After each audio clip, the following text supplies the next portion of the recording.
गणना बाजारी, योगी मोदी सब पे भारी।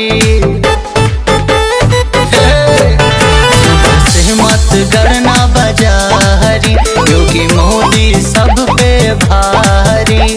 झूम रहे हैं भगवाधारी, जय श्री राम नाम ललकारी।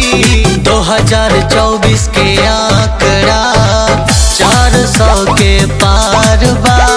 पूर्ण बहुमत से मोदी जी के बन रहल सरकार बा। पूर्ण बहुमत से मोदी जी के बन रहल सरकार बा।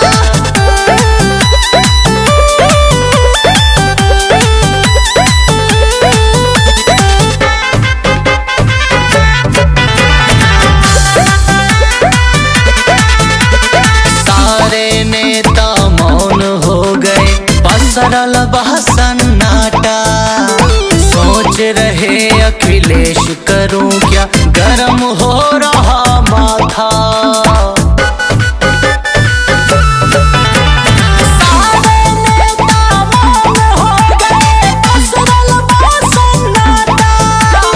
सोच रहे अखिलेश करूं क्या, गरम हो रहा माथा।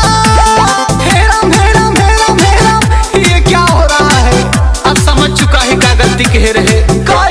जब जब हम गठबंधन तब तब मिलल हार बा।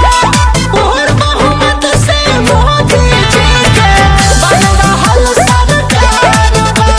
पूर्ण बहुमत से मोदी जी के बन रहल सरकार बा।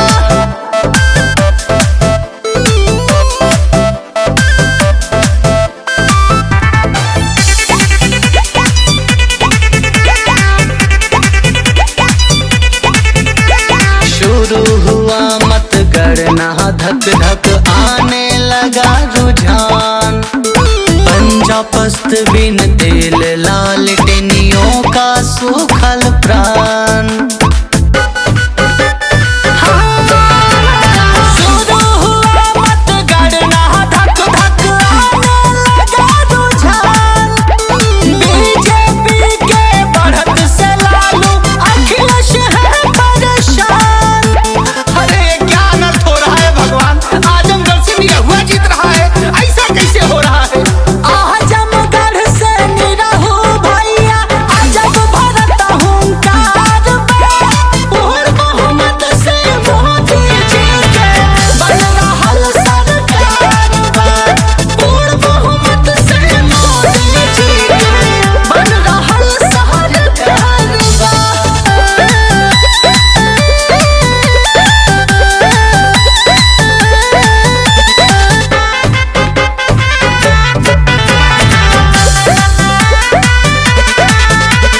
सारी जनता यही कह रही, जो न हमारे राम का। सत्ता से उसे दूर रखेंगे, नहीं किसी वो काम का। सारी जनता यही कह रही, जो न हमारे राम का।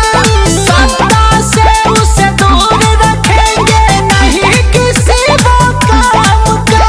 ए भैया, गरीबन का राशन मिलाता, घर मिलाता, बिजली मिलाता, और क्या चाहिए है?